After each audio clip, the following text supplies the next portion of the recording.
best parts of hanging out with these guys, without the hangover. Welcome back, everybody, to Zig and Larry Ignore a Topic. Hey, everybody. Larry, I tell you what, let's go ahead. Let's announce the winner of that contest that we did last week, huh? Go ahead. Well, here's the thing with that. We fucked up. Yeah, we sure did. There is a contest. There is a contest. A couple of things with that. One, remember, if you listen to the whole episode, we said that the contest is that you listen to the episode from last week and then you subscribe to our YouTube channel. We also forgot to mention that the YouTube shows come out the Wednesday after. So that's probably important to know. The podcast drops on Monday morning. The YouTube episode drops Wednesday afternoon. Early. Yeah. So we that. Two, if you'll remember, we also plugged Larry's show for the upcoming weekend, which means that we can't record on that weekend. So technically, we're recording now, which is when we're just announced the content. Long story short is we're doing it again 1 week later. Yep. We promise. Yep. As we always promise, it's a D+ effort, and we didn't think far enough ahead. Fuck out of that. Yeah. So let's go ahead. If we can, if you don't mind, can we start off? Because I feel bad. Can we start off with what the contest parameters are? And can we say we're going to do two of them in a row now? Yes, absolutely. Okay. Larry, absolutely. Hit 'em because we cocked up. So if you'll remember from last week, it does exist, and the prize package from our sponsor, spliffsociety.org. It does exist. It is full of all types of goodies for you to enjoy your favorite herb out of and with and for. I don't remember where I saved the picture that got sent to us. That's okay. We can ballpark it. What's in there? It was 15 spliffs, I believe, of different sizes. Hey, hold on. Oh, you got it? Little baby meat pie is on the job. Here we go. Look at this. I'll be kitty goddamned. All right. Yeah, go through that, Larry. All right. Well, you've got multiple spliffs. Hand rolled, and toasted palm leaves of various sizes and shapes that you can enjoy your herb out of. Some tamping sticks. We got a nice container up here to hold all of your wonderfulness. And once you smoke through all that, you can put other things in there like Jello. Several dead hamsters. Asparagus with which you choose to tell the future with. Future telling asparagus, several dead hamsters coated in Jello. All these things will fit. And a couple glass tubes. So those glass tubes are for when you are enjoying your herb and you don't want to do it all in one sitting. You throw it in that glass tube, cork it up, and save it for later, and it relights beautifully. Also, some rolling papers, some stickers, just a whole lot of fun stuff. So the idea is was it the first person to subscribe?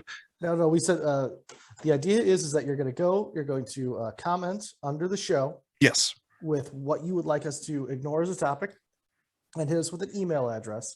We're going to go through. Not only will we do your topic, but if we choose your topic, we will send you this. Give us your email address so we know how to get a hold of you, and we'll have the boys send you your prize. There we go. Thank you, Zig, for picking up my slack. As I told you, my brain is broken today. It's entirely possible. I'm pretty sure that the next 2 weeks we can actually do this. I was so excited. Yeah, the next 2 weeks. Yeah. So remember, we're going to look at 2 weeks worth of shows, this show and last week's show, both on the YouTubes. And remember that the YouTube show drops Wednesday after this episode. It's all very confusing. It's all very confusing, and we are doing our dead level best, which is not very good. It's not great. It's not good at all. But whiskey may fix it. How are you doing, pal? I'm doing okay. I'm hanging in there. We're actually enjoying a whiskey for the first time in quite a while. Excellent. What flavor? I got myself a Four Roses Manhattan. Ooh, with Dad. with God, I was going to remember. I forget the name. It's not Angostura. The bitters that I use is from Chicago. It's a little company, and I'm never going to come up with the Yep, name. I think I have some upstairs. I'd have to go over there and look, and I can't really do that because that's a whole big thing if I'm walking still. Yeah. But that, and then these are the official cherries from Bada Bing. Bada bing. But they are the rum-soaked cherries, which I think adds a little bit of sweetness and delight to a whiskey Manhattan. They have bourbon cherries too, which are nice, but I like the rum ones in a Manhattan. Well, have you had the was it Glenmorangie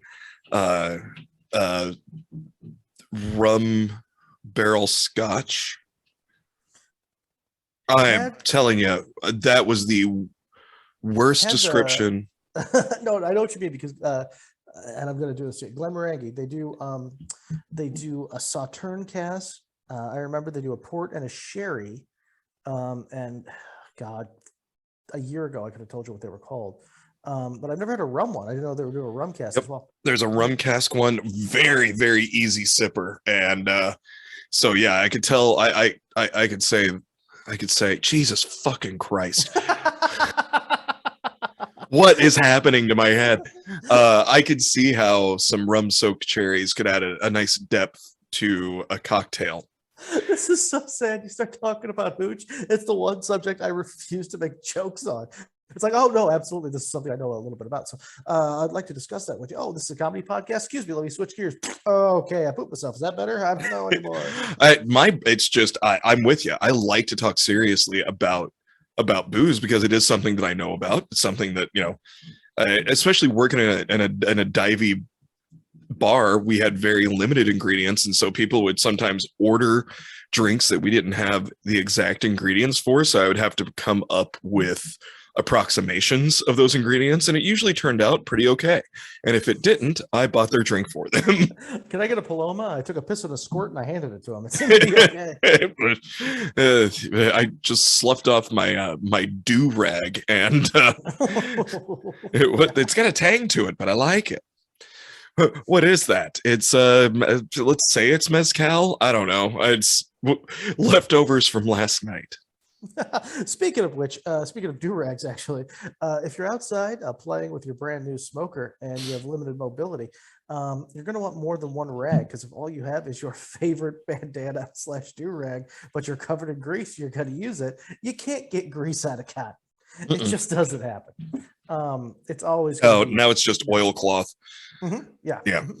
Now it's char cloth. It's real good for making fires, which you don't want around an electric smoker, which I learned the hard way. Open flame bad. Ooh, so shut the door and pray. Yeah, that's. You mean the kitchen door to go to the smoker? Yeah, shut all the doors. Definitely shut all the doors. Have you seen Backdraft? It's really cool when you open them back up. A handful of B actors die. I don't remember. I just remember who was in that. Does it matter? It probably doesn't matter. I think Billy Baldwin was in that. One of the Leslie Baldwins. Kurt Russell. De Niro was in there. He was the arson investigator. He was? Yeah. Is that movie not shit? I'm remembering it being shit. I dug it, but I don't think it was a good movie. I think it was just I think it was a guy movie. Just because De Niro's in a movie does not make it good, by the way. I like De Niro, but I've seen several movies where it's just garbage. Yeah. Have you seen Boris and Natasha? Not sober. Wait, no, they were in. Was he? Yeah, no. He was Boris in the live action version of Bullwinkle, Rocky and Bullwinkle. Welcome to two middle-aged guys drinking in the middle of the day, rambling. This is what you tune in for. Absolutely. So remember to like and subscribe and tell us what to fucking ignore next week, because we'll just keep doing this shit if you don't. Yeah. Hey, by the way, our buddy Andrew Teedy, who sent the soft meat jokes last week, he's listening to today's episode. Not today's episode yet. Whatever. Last week's episode, which drops today, which we still can't honor the. Yeah. But he.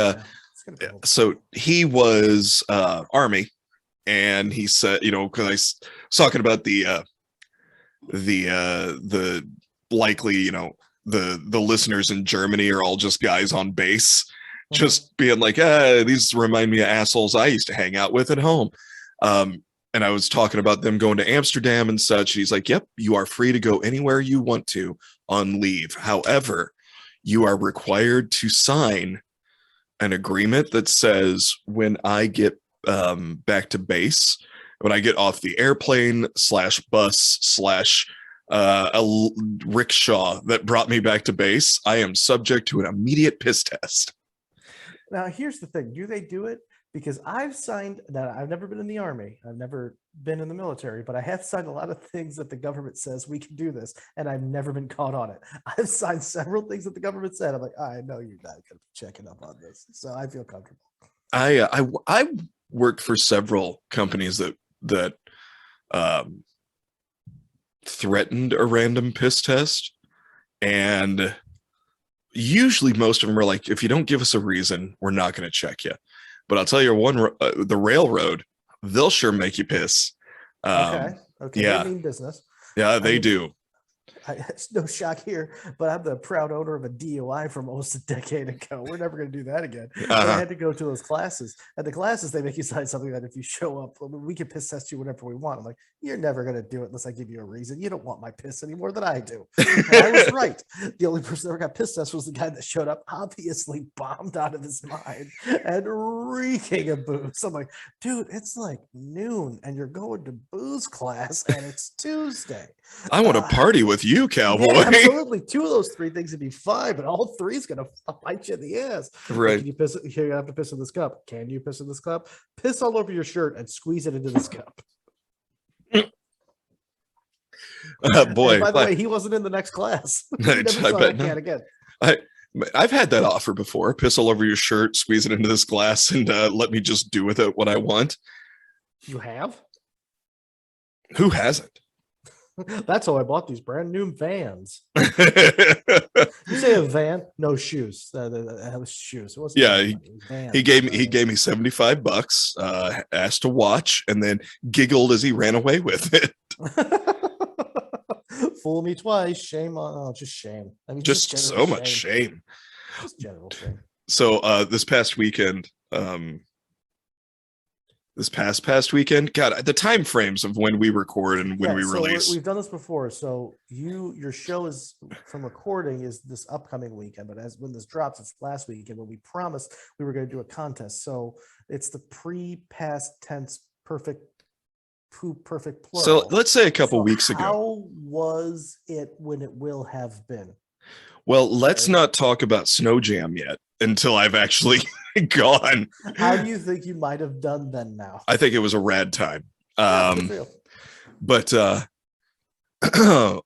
weekend before last, I doing a show, and I do a joke because there was a day that I was leaving the house to go to a show. I was wearing I imagine this flannel shirt, jeans, boots, and a trucker cap. And I looked at Gideon. Hold on, let me stretch my imagination. I know. It's the same way I've been dressing since I was 12. There's very little I can picture you in. You've already proven that you will wear like a little sexy Santa helper, Santa's little helper outfit in front of your cowboy father. Yeah, it's just whatever. But I was leaving the house one night. I was like, "Hey, buddy, how do I look?" And Gideon looked up from, I think he was eating a bowl of cereal, and he just looks up and goes, "You look like a bi-curious truck driver." Huh. And I was like, "Well, it's a great joke." So I do that joke on a Friday night. I was going to say my answer would be the same, but I think that the answer basically correlates. Yeah, well. It's perfect, either one. But this guy in the audience, when I did that joke, didn't laugh, and then but whole crowd cracks up, but he's he's just sitting there, and I can see him not laughing. And as soon as they start, the laugh dies down, this dude goes, "I'm a truck driver," and I was like, "Are you?"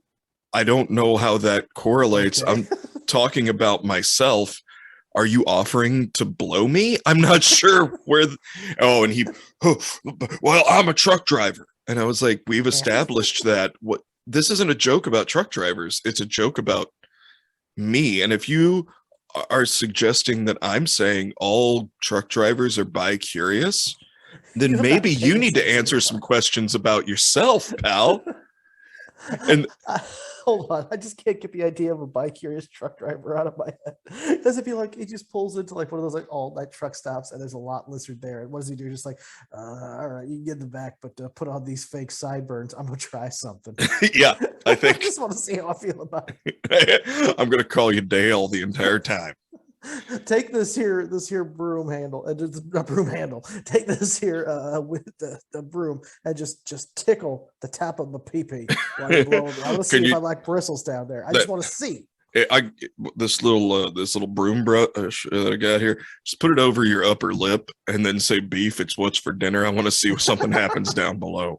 Why is that the obvious voice for a truck driver? Why can't he be like a little Jewish guy named Saul? I'm sure there's a handful of Jewish guys. There are. Truck driver. Hello, yes, I'm a bi-curious Jewish truck driver who sounds a little bit like Woody Allen. And then I was just wondering if you could tickle my balls with something that's bristly while you say, no, it's okay. My name really is Sharon into my ear. That's so bad. That's still derogatory. Yeah. That's why I think it's okay, because when you do this voice, it just, you're making fun of obviously cishet white dudes, and that's okay. I don't want to do a stereotype. Let me do a horrible other stereotype instead. That's great, dude. Yeah, keep digging. Anyway. So a truck driver said you wanted to blow him? You didn't pay attention to any of that story. No, I did. I just couldn't figure out how to get back into it. But no, this dude gets all upset. I was like, unless you're offering to blow me, then I'm not. I mean, I was like, what? You need to answer some questions about yourself. And he, like, for a second, I was like, this is going to end up being a fight. I'm going to have to fight this truck driver because I hit too close to home. And then I looked at it, I was like, but you understand. I said, everyone else in the room gets it. You understand that that's a joke about the way I look and not a joke about you or truck drivers. So how about this? Let's go on to the next joke and you and I can go back to being friends. Otherwise, you can see me after my set and tell me how big of a prick I am. And I said, I'm going to walk right through these doors here. I'm going to go back out to the back patio right after my set. And you are welcome to come and tell me I'm a piece of shit, or you and I can be buddies. Which would you prefer? And he was like, man, let's be buddies. And I was like, oh, good. Because you probably have a gun and I don't. But I wish you would have gone on your set like, okay, so like I said, moving on to the next joke. This is why all truck drivers wear panties. So. And that, it just hit up because the whole audience was getting like uncomfortable, and it was a small town audience, and I was like, they all know this guy, and if they're all getting quiet and because it was a rowdy crowd, but it was a fun crowd. They were there for the show. They were there to laugh. They were there to have a good time, but they were rowdy, and you had to just kind of play around with them a little bit. But I was like, man, if the whole crowd is starting to get quiet with this guy being upset, he's got a gun, and they're not sure if he's going to pull it or not. And I don't want to be shot tonight. His nickname is Fuckhammer, and we don't want to piss off Fuckhammer. What happened to the last comic that was here? We don't talk about that. The police have told us that's an ongoing investigation. What the fuck? No. We just let people keep going up on stage, by the way. This is not regulated at all, but people have died. Yeah, lots have died. We don't want to say lots. That seems more incriminating, but several? Can we say several? How many is too many? How many is six? Okay, so what about 8? What about 4? Like, tell me where all of those are bad. Ooh, the real answer. Hold on. Let's qualify this. Were any of them prop comics? Because that's a separate. Any of them were they hypnotists? Any impressionists that started their set with I like to think of Harriet Tubman as a clerk at a gas station. I think it would go. I'm just trying to hold on. Let me just get to it. I think it would go a little something like this. If that's how your impression starts, I think it'd go a little something like this. I hope that your genitals fall off. I just love that you bring up. Actually, I could be an impressionist if that is what you think, because I would just pick people who are long since dead and that have never been on recorded audio at all. Like, oh, this is my impression of I don't know, let's say Napoleon. Hey, everybody. Yeah, that's what he sounded like. Prove me wrong. This is my impression of Harriet Tubman as a clerk. I'm a clerk of Harriet Tubman. See, you don't even know. That's what she sounded like. That's balls on accurate. I know that's not the point. I know that is the point, because Nicole and I were talking the other day, and I did an impression of somebody that only she and I like, that we're friends with. And I was like, she goes, that's so spot on. She's like, you're good at doing impressions of our friends. And I was like, yes, I'm great at doing impressions of people no one would know. I said, but that might make a really funny bit. Be like, I only do impressions of people that no one knows.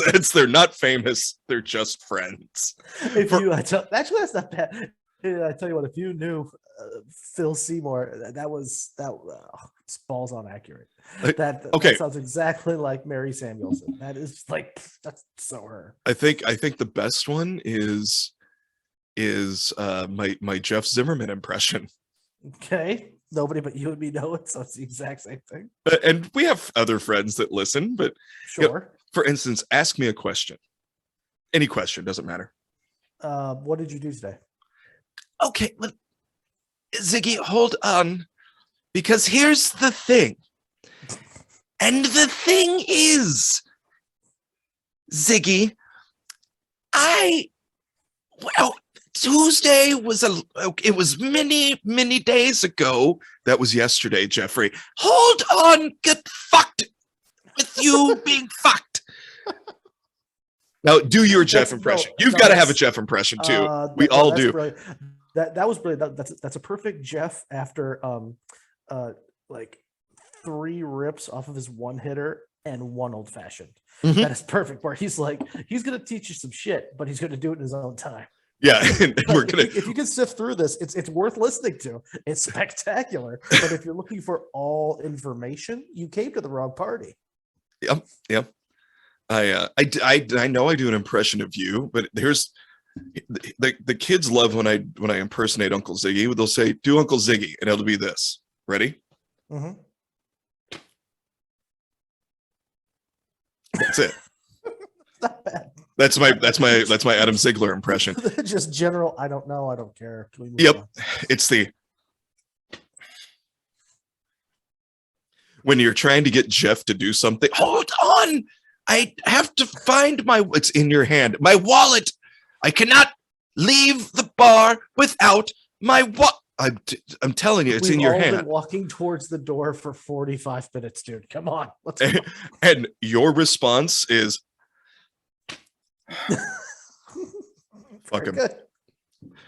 Fuck him. I can't. I don't do an impression of you. It's just like it's a feeling.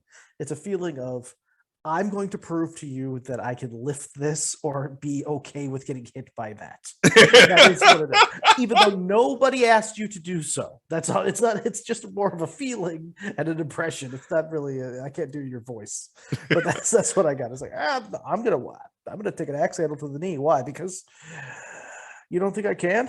I didn't get enough love as a child. So the axe handle.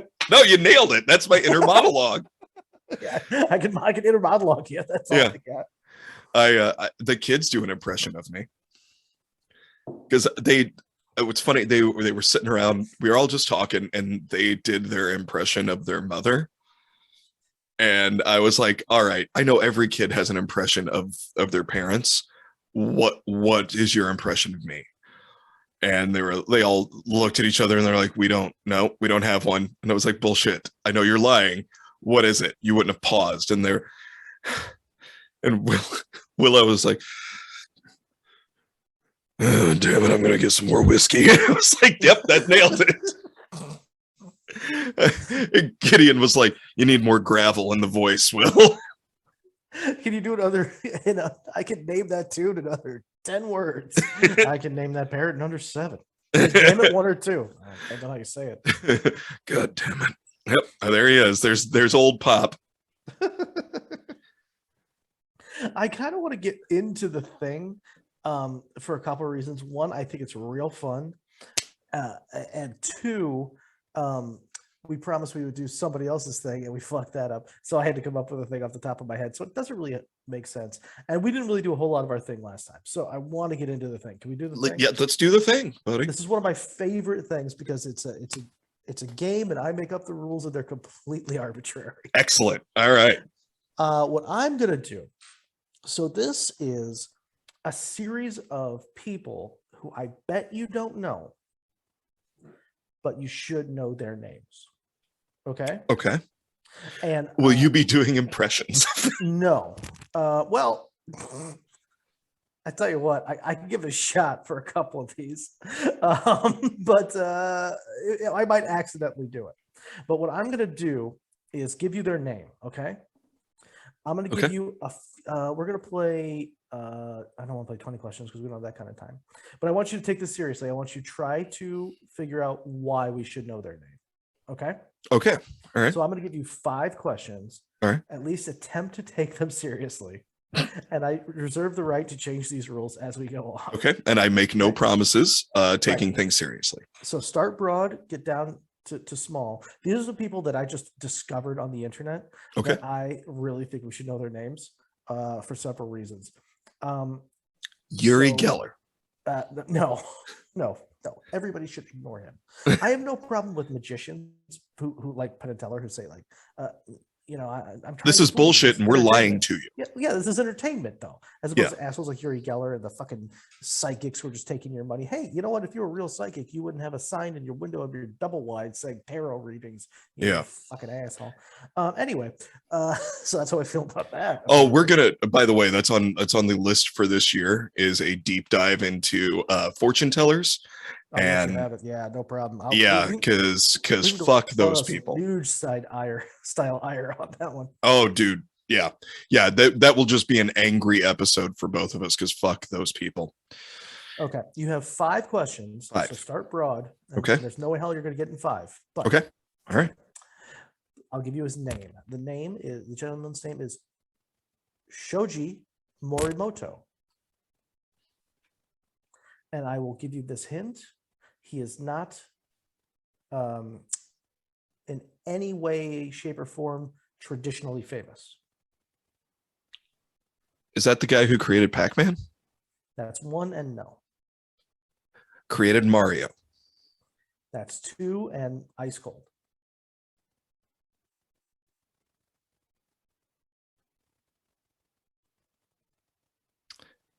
He the inventor of Betamax. No, I'll tell you. I was about to say he didn't really invent something. He kind of did, but it's more of an idea. But no. Okay, I'll give you this. He invented his own profession. That's the most I'm going to give you. He created the vending machines where Japanese businessmen can buy used panties. No, but that's the closest you've come. But you're not even close. This is so unfair. I know it's unfair. Can I get a genre? I think this more of like 20 questions where you have to start with something broad, like is it bigger than a bread box? Gotcha. Yeah. Okay. But it doesn't. But this is the last guess. This is the first one. Yeah. More guess. So yeah. He created something. Created something. Not invented, but he created his profession. Created his profession. And we are going to be like, this guy's awesome.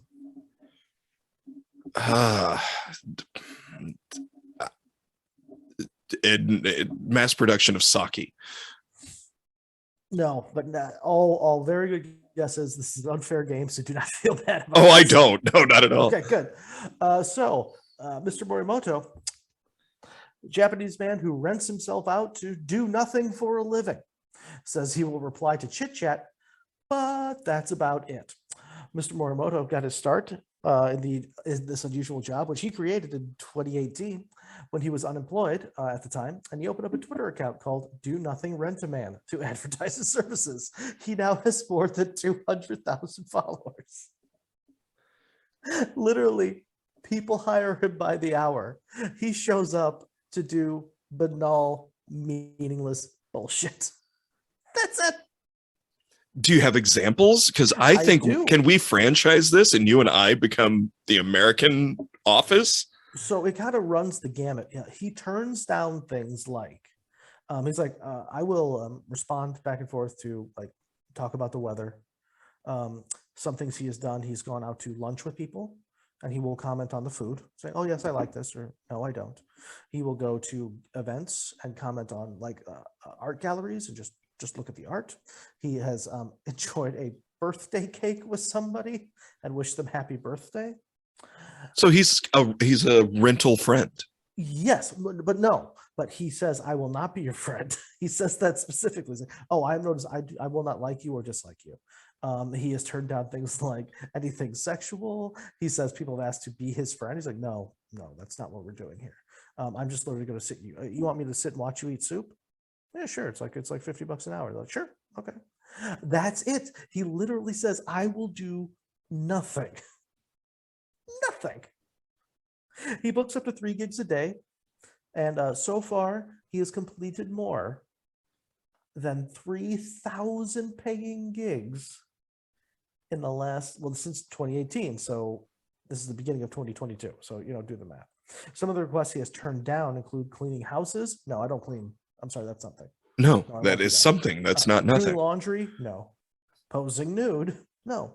And becoming someone's friend. Quote, I am not a friend or an acquaintance. I'm free of the bothersome things in accompanying relationships, but can ease people's sense of loneliness. He's a human Teddy Ruxpin. Yes, he's a life-size Furby. Yeah. Not furry. That's different.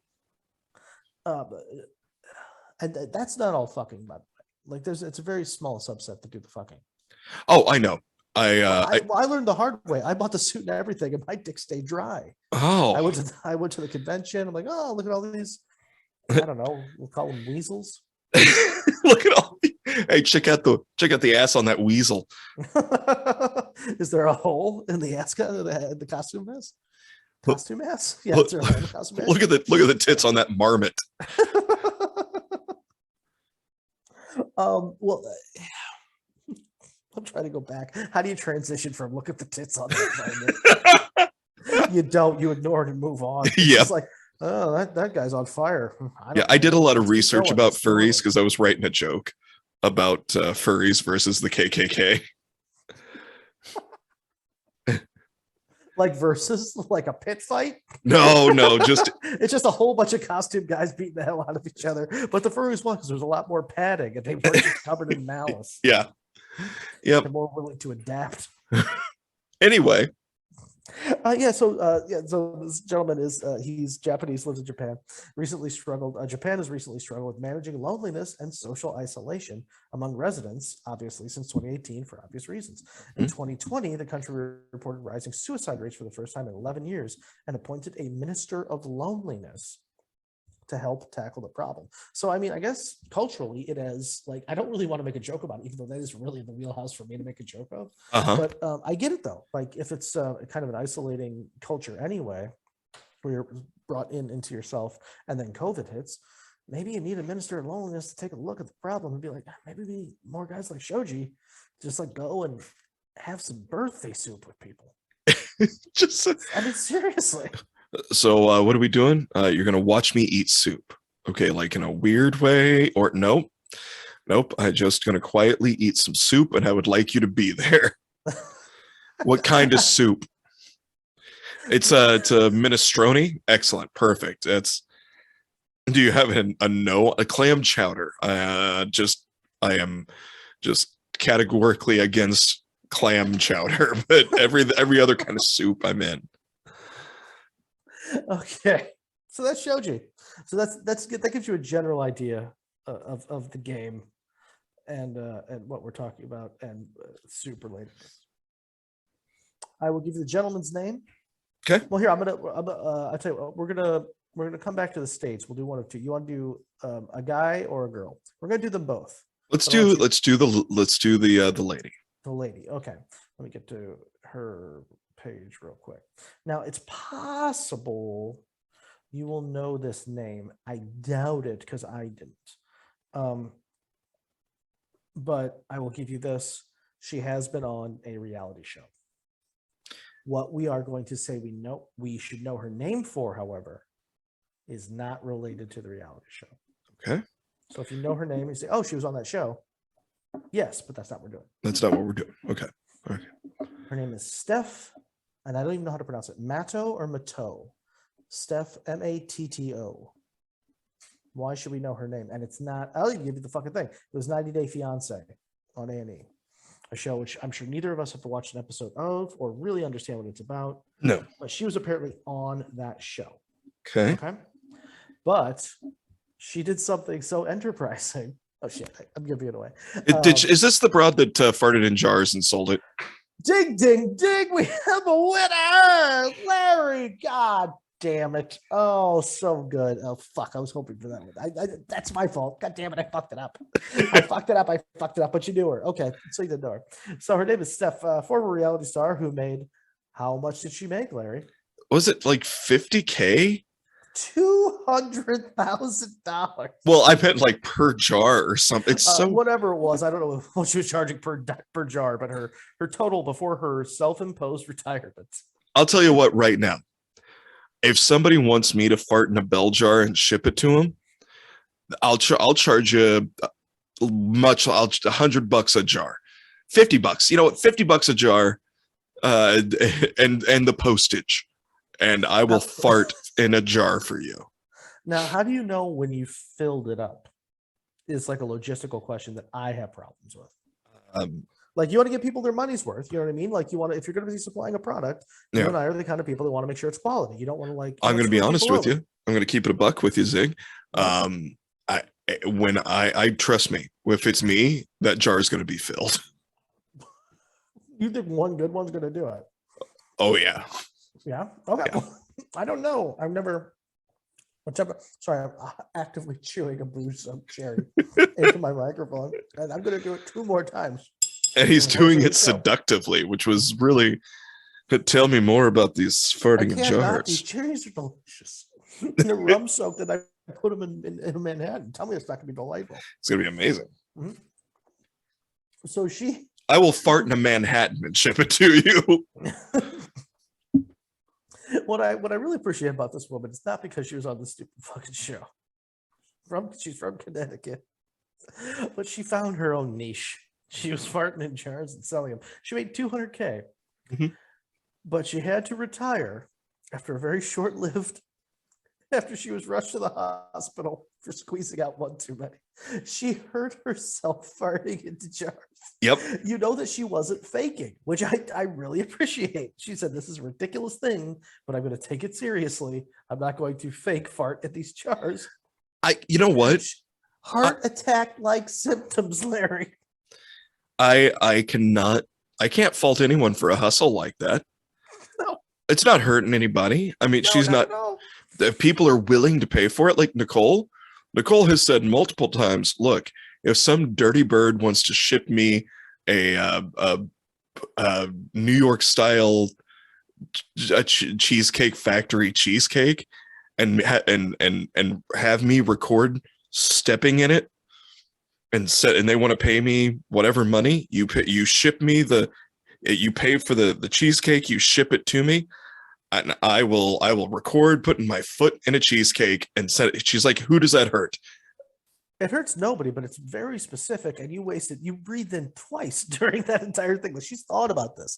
Oh, she has. Yeah. She has put a lot of thought into this, and I'm like, I will hold the phone. I'll hold the phone. I will film it. I'll light it. It will be very dramatic, but we can even put little costumes on your foot. Like, was it a silly one? Is this a dramatic one? What kind of film do they want? Dramatic. Dress up your foot like the Phantom of the Opera and have your wife stand in this cheesecake. Why? Because $300 is why. Oh, shit. All right. Yeah. I mean, we're gonna reenact Schindler's List with your foot and this pound cake. I need to go through a few of these specifics, Larry, because I can't get over it. You already knew about this story, so you read the news differently than I do, because this was new to me. Hey, there's a picture of this woman who is, she's very attractive because she's on the reality show called 90 Day Fiance. You know what I mean? So but she's just like looking at a little jar, like she's a Disney princess, and she just tooted into it. So heart attack-like symptoms. Concerned doctors performed blood tests and an EKG, but later told the TV star that symptoms were actually caused by excess gas from her frequent diet of beans, eggs, and banana protein shakes. She said, I thought I was having a stroke and that these were my final moments. I knew I was overdoing it. So I just like the thought, especially in today's day and age, of like, we're so ridiculously like just driven by beauty and all sorts. Yeah, this woman. Here you go. This is her several poses with her stupid fucking fart jars. That she has not only the gumption, but the brilliance to go, somebody wants to pay for my fart jars. I mean, I'll sell them $200K. That's something. I do have no problem with it. I appreciate her Velma cosplay though. Yeah, that's true. Oh, it was $1,000. It was $1,000 a jar. Although she did have a 50% discount.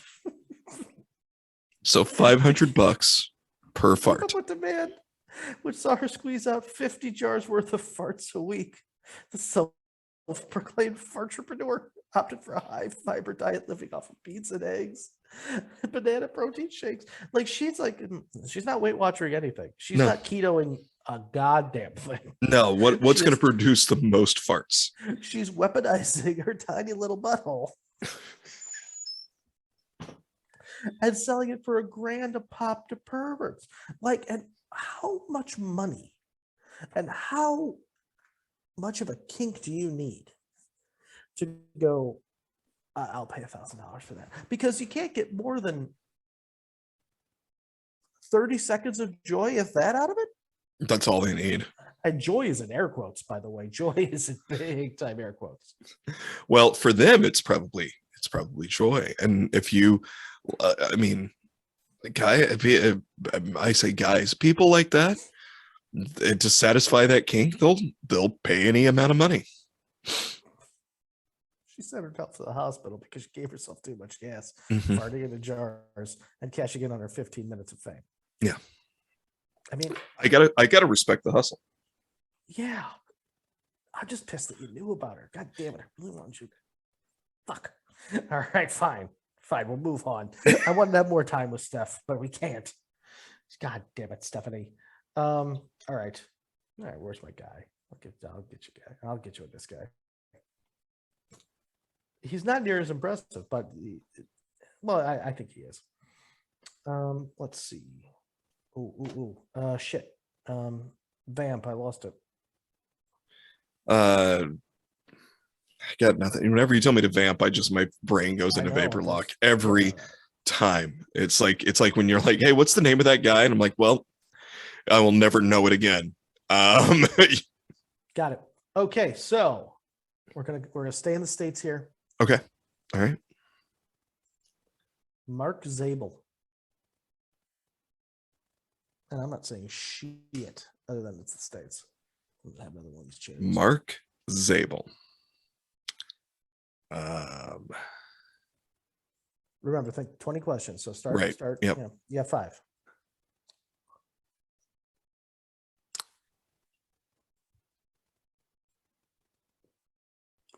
Did he invent something to do with technology? No. So is it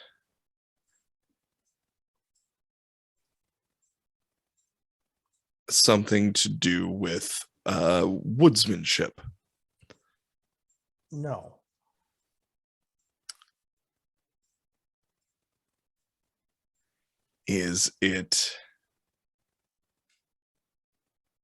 Is he doing some manner of doctoring?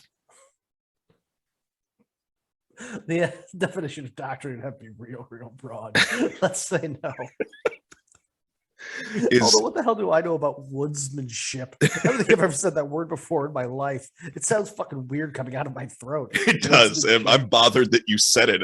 I'm sorry that I introduced that to you. Might as well be gargling the Klingon language. Woodsmanship. Fuck. Is he an artist of some variety? Loosely, again, sure, but no. It's gonna send you down the wrong path. Real loosely.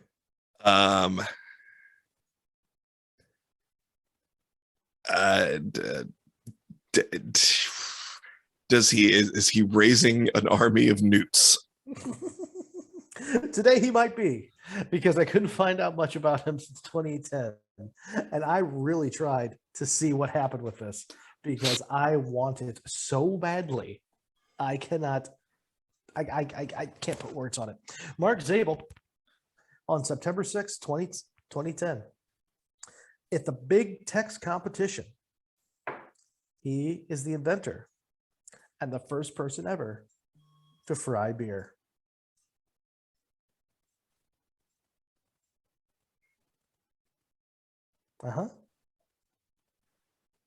Fried beer.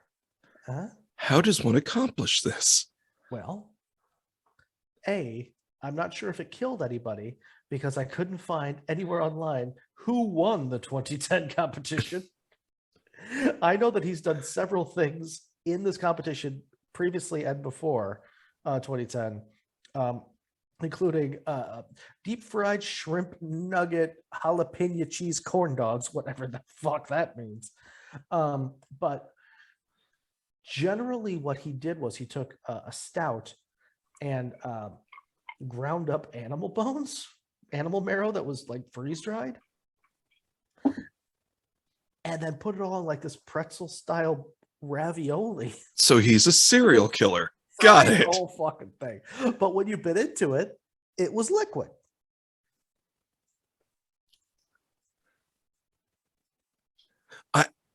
I'm conflicted. Because you're first, I know, because you're going down the same emotional fucking rat hole that I went down to. Because you think fried beer. What is your first reaction emotionally? I'm delighted. I'm thrilled. Yeah. We finally did it. What a time to be alive. It's fried cheese is amazing. Fried Twinkies make me hard. Fried beer, yes, please. Yeah, my two favorite things: fried and beer. Now, excellent. As men of science and men of letters, as we are, you start to get a little bit more pragmatic about it because you think about when you bite into it, Larry.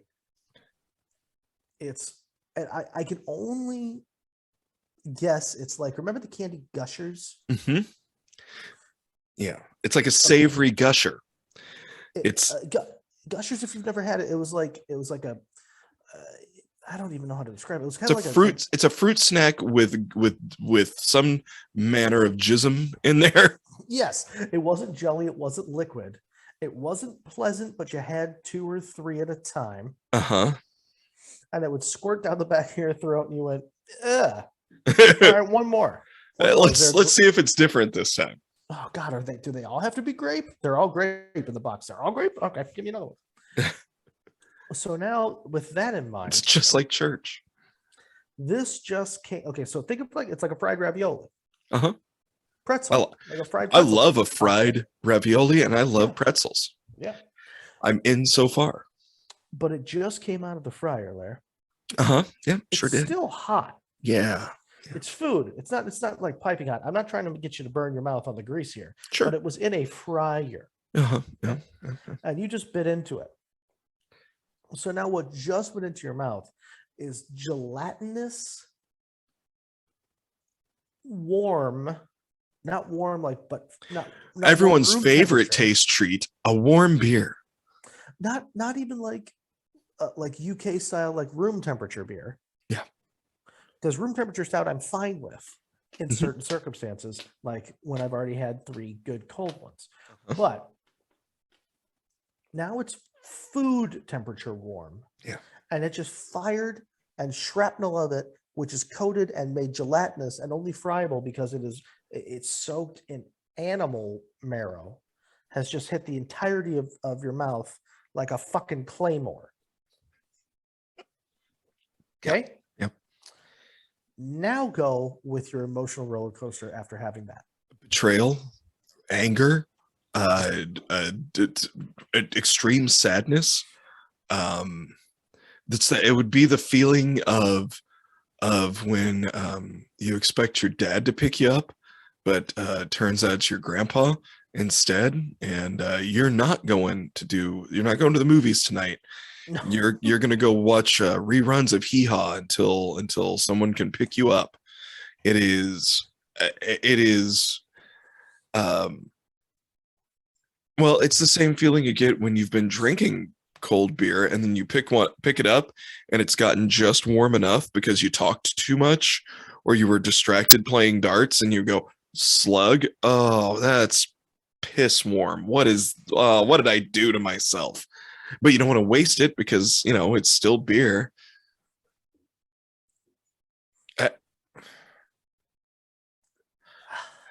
It'd just be like somebody handed it to you. You wouldn't even think, like, here you go, try this. And you're at a fair too. Remember that. You're at a fair in Texas. Yeah. It's June. It's beautiful weather. Somebody hands you a basket of something that looks like fried nuggets, and they say, here you go, pal. Here's some fried beer, tuck in. You're gonna be like, fuck yeah, it's a fair. Bloop. Oh no.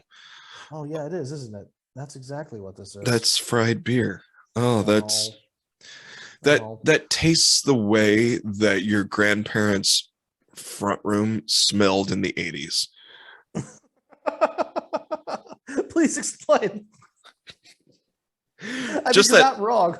Please go take me down this it's just that the old orange furniture with the floral print with one too many Afghans and quilts, pillows that do not match, the chair that your grandpa sits in that always and forever will smell like your grandpa does after he gets done getting home from work, cigarettes and stale coffee.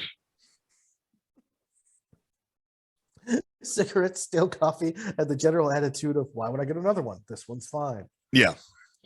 That one's full of farts. You can smell there's just always farts. It's just always farts. Yeah, but they're mine and I love them. Okay, but can we get different? This one fits me. It doesn't. When you sit down, you smush the fart smell across the room, and then you sag. All the springs you sag all the way to the floor, and so you're just releasing a vapor of old cigarette smoke and Hardy's farts into the room. Can we please do something about this?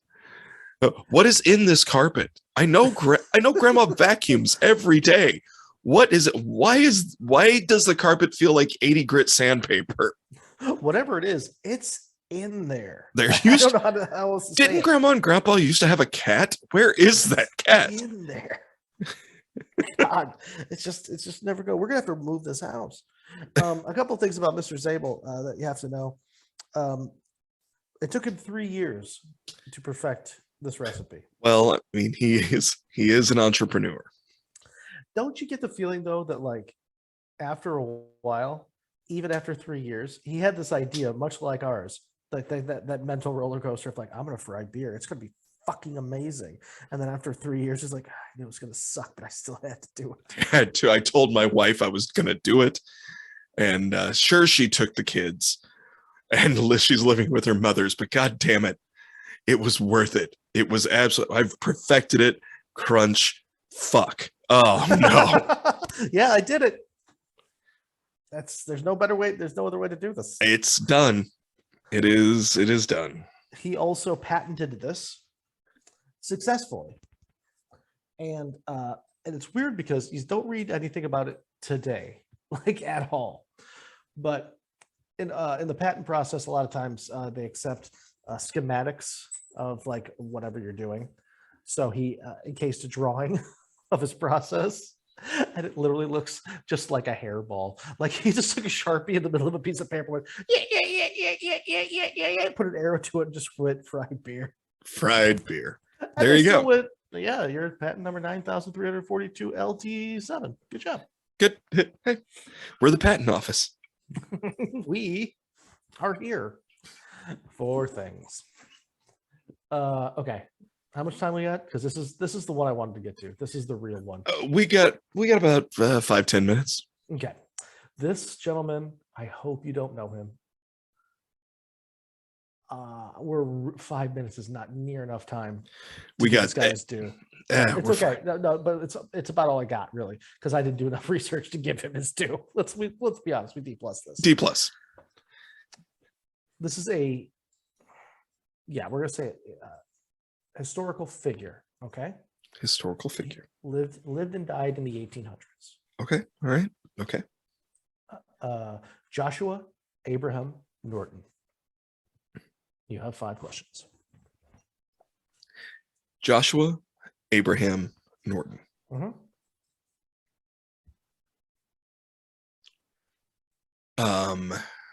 Died in the 1800s. Okay. Did he fight in the Civil War? I don't. No. Okay. I don't believe so. Let's say no. No, he didn't. Did he? Okay, hold on. Is this the inventor of the first Dirty movie? No. And if it is, they did not give him enough credit. All right. Okay. All right.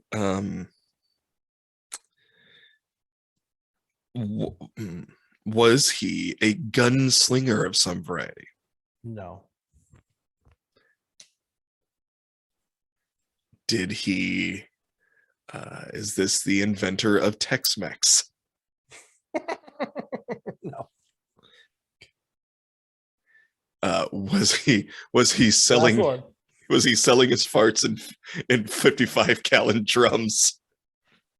Towards the end of his life, it's entirely possible. Oh, all right. What's Joshua Abraham Norton, born 1818, died January 8th, 1880, known as Emperor Norton, who in 1859 proclaimed himself and is currently the only Norton I, Emperor of the United States, and later on tacked on Protector of Mexico.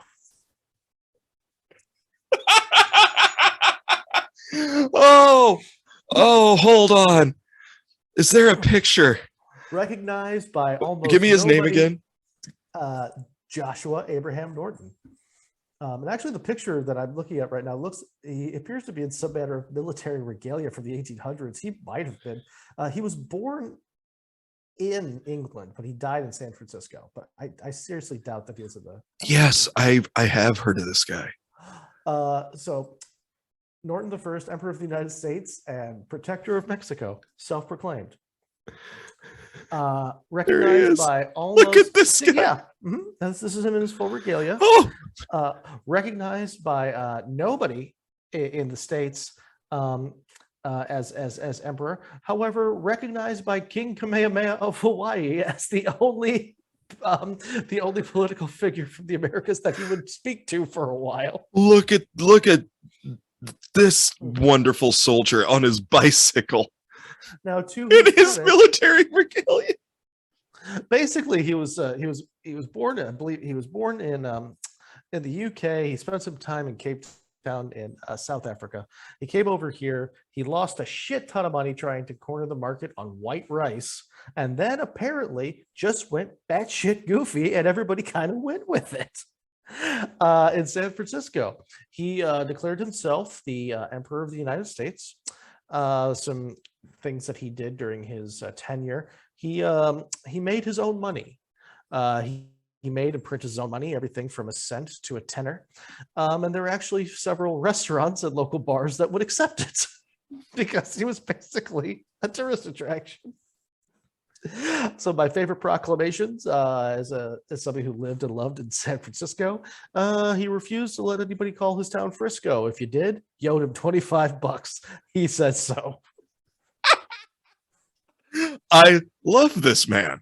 In 1863, when Napoleon III invaded Mexico, that's when he decided he was not only emperor of the United States, but also protector of Mexico. He was going to go help Mexico out. Excellent. Well, you know what? I think this guy could do it. Look at this.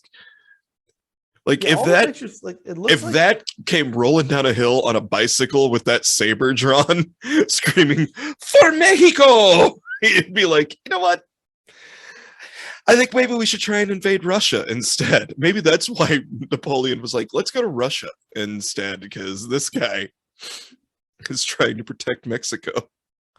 according to the San Francisco Chronicle, at his funeral, upwards of 10,000 people lined the streets of San Francisco to pay him homage, which is real number, as opposed to the numbers that dipshit Trump says actually shows up to some of his rallies. And this guy was a lunatic and was just trying to be nice to everybody.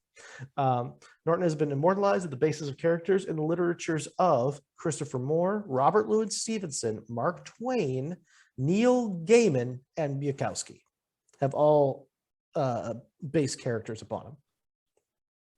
He was just a real groovy dude. He didn't actually do anything after he lost his fucking butt shit mind. He did a lot of decreeing to Congress to smite people and dissolve and or go to war, which they kind of didn't, but he kept decreeing and mostly just printed his own money and went to the bars that would take it and talked to folks, wore his little hats, and that's about it. Wait. Is there an actual statue to him? Yeah, I mean, he's like kind of in San Francisco, he's kind of like a fun fact character now. Like, you know, like, come over here and read about the emperor over I love this guy. This is amazing. This is the best thing ever. I'm going to declare myself an emperor. I am now the Maharaja of Jerome, Illinois. Yes, you are. I'm going to get you something that could possibly pass for a camel at night from 100 paces. Excellent. We're gonna put wheels on it. We're gonna push you around. You're basically gonna be wearing a pillow on your head with a belt over it just to hold it down, turban-esque. Yep. And a whole lot of blankets. Just making decrees. Just take me up to the barrelhead. I decided a pint. At the preemptory, here's this is how you do it. If you want to be the Maharaja of Jerome, Illinois, take notes, because this is how he became the Emperor of the United States. All right. Okay. This is his decree. This is how it was written. At the preemptory request and desire of a large majority of the citizens of the United States, the large majority, mind you, I, Joshua Norton, formerly of Alogua Bay, Cape of Good Hope, and now for the last 9 years and 10 months past of San Francisco, California, declare and proclaim myself Emperor of these United States. And in virtue of the authority thereby in me vested, do hereby order and direct the representatives of the different states of the Union to assemble in Musical Hall of the city on the first day of February next, then and there to make such alterations in the existing laws of the Union as may ameliorate the evils under which the country is laboring, and thereby cause confidence to exist both at home and abroad in our stability and integrity. Norton I, Emperor of the United States. He basically just wrote down, all right, so everything's fucked. So everybody come over here to I don't know, music hall. That's a big, that I live across the street. So like that'll house everybody. I want Congress and everybody come over here. Or just be like, yeah, we get it, you're king. I'd be like, cool, no, I'm emperor. So start listening to me, cool? We got this. I wrote it down. I stamped it. Here's a $4 bill with my name on it. I made. He just took out a handkerchief, cut it in half, put some paint on it. 4. These are 4 Nortons. Now, a lot of his ideas were not that nuts, and I'm not going to go to a whole bunch, but like he was just like, just a beautiful kind of crazy. The right kind of crazy. I just want he does. He looks like one of God's special soldiers. Oh, hold on. Oh yeah, he wanted to actually. So this is like the general idea. He had good ideas, but he didn't really have a whole lot of ways to go about them. He just wrote them down and decreed them. And like, yeah, that's how you invent stuff. It's like who's the comic that does like his idiot cousin's like it's a shoe that's also an airplane. That's my invention. Like no, it's stupid. That's an idea. That's awful. Those kind of like his decrees. So whereas we issued our decree ordering the citizens of San Francisco and Oakland to appropriate funds for the survey of a suspension bridge from Oakland, also for a tunnel, and to ascertain which is the best project. Basically, he went, all right, so we need a bridge or a tunnel. I don't really give a fuck from Oakland to San Francisco. All right. So what I decree is you fuckers figure out which one is better. And then you fuckers figure out how to pay for it. I've decreed it. And then chop. Yep. That's And you know what? There is a bridge from San Francisco to Oakland. Now, in his defense, that is kind of how an emperor goes about making things happen. Yeah. It's kind of like, shit, I don't know. We need a bridge or a tunnel. You fuckers figure it out or I'll kill you and pay for it some way. Yeah. Boom, decreed, emperor out. Boom. Now bring me my ladies. So that's Norton. And by ladies, he just means some ferrets that he rescued off the docks. These are my wives. Whoa. We can't get behind that, Joshua. And in completely unrelated news, Sandeep Singh Kalia set the world record for spinning a basketball on a toothbrush for the longest duration. It was 1 minute and 15 seconds. Who gives a fuck? But if you're listening, Sandeep, okay, whatever you think. Great job. You're no emperor of America and protector of Mexico. So suck it. He's Canadian, and he was just 1 minute and 8 seconds. Spun a ball and toothbrush. So that's all I got on him. That's the best way to finish this episode. I'm really happy. I don't know why. When I was like collecting all these people and like putting them down, that guy would like, I have to do one world record. I have to do one. I'm like, oh, they're all fucking stupid. Why can't it be this stupid guy? They're all stupid. Sure. This guy done. Huh.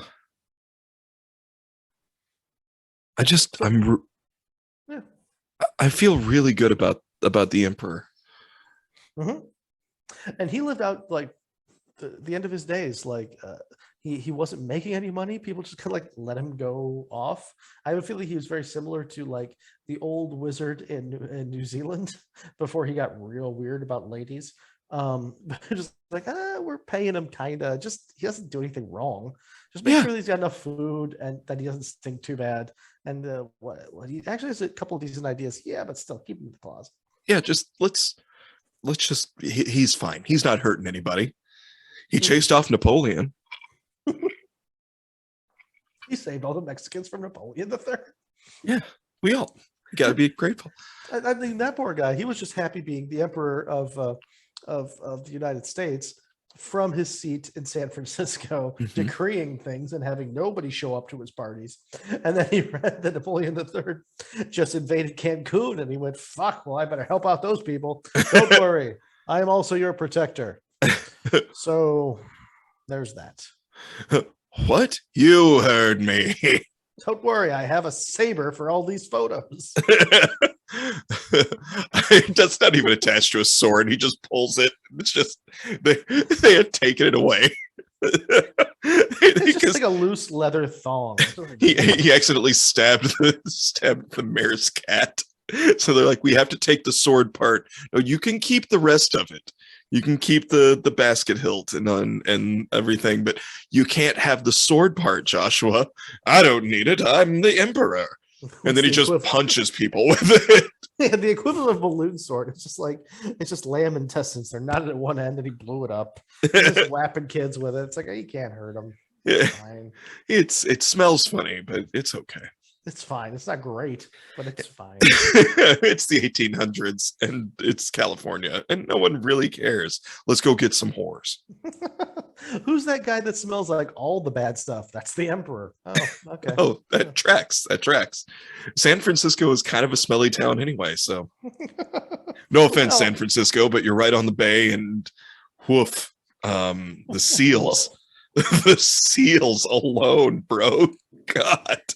He is much. I do like appreciate the fact that he went to his grave as the emperor. When my nephew, who is now almost 13, was born, I started this thing where I was going to be convinced I wasn't going to be uncle. I was going to be the sultan. And but it was after 2 years. I'm like, shit, how long does it take him to talk? I'm over this. Because like I was signing like all the cards to the sultan. And like, the presents, but he's like too young. Like he doesn't read them. By the time he can read, I'm like, this joke is just way past its prime. Yeah, I'm tired of this. It would have been good if it still would have kept up with it now, but I just could not wait for the payoff. Yeah. What I mean?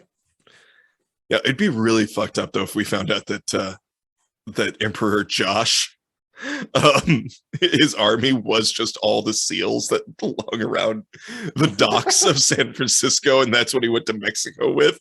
Meet me along the bay, boys. We take it for Mexico.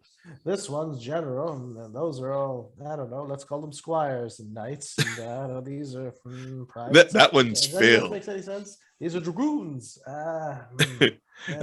Phil's the cook for the whole army. He does a great job. Phil, what's for dinner? Fish again? Ah, yes. Anyway, all right. I have to go talk to these pelicans now and see if I can recruit an air force. Let's go back to O'Sullivan's. Why are we going to O'Sullivan's? Because they still accept my Dave and Buster's Norton bucks, and they give me soup and beer. Oh, okay. I've been coming up with an invention. It's a ravioli that I can put beer in. And you're really excited, and then you eat it and you go, fuck, that is what that is, isn't it? Oh. God. Well, I tell you what I learned. I learned that we had an emperor and we need to be teaching about him in school, because I don't know when his birthday is, but I'm going to be celebrating it. You can Wikipedia. It was actually just, it's in my hand. I refuse to look at it. Like it's right there. That's I fair. can tell you. Yeah. That's fair. But that's what I learned today. What'd you learn, pal? I learned that we are not surprisingly shit at contests, even when we're the ones making up the rules. Okay, yeah. The boys at Split Society said, we'll give you this. You guys do the rules. It took us a while to come up with what it is, and we still cocked it up. Yep. And that is a lesson well learned. So like and subscribe. And please go to the YouTube channel, subscribe to the channel, and comment on this, which comes out on this Wednesday, or last episode, which came out the Wednesday before, where we promised something for today. It's very confusing. I am still confused every time you explain it, and I'm not even trying to understand it anymore. Tell us what you want us to ignore. Tell us what topic we will D+ effort research. We will do it. Give us your email address on that comment, and we will send you one of these awesome prize packages if we choose your thing that won. Yes. Shit. God damn it, it was going so well to the end. You did it. You had it. You were so close. I always overdo shit. No, I don't know if you overdid or underdid, but it was no fried beer. That's for sure. Overpromise and underperform. That's the key to success? We are the Fried Beer Podcast. That sounds going to be great. Oh God, it's been almost 2 years. We're still doing it. By the way, I'm glad you got the memo on the uniform today. We're matching. Oh God, I didn't even notice that. Well, I mean, it is freezing here. It's 65, so I had to wear. Oh, buddy, how are you able to survive? Whiskey and Martin Luther King Day off. Whiskey. Ooh, and in retrospect, we should have done an MLK themed show, because that is today. He did a lot of good for the country and a lot of good for people. He also liked to fuck around, but I don't hold that against him. Should I cut that part out? Still beats Columbus. Da da da da da da. Kill it. The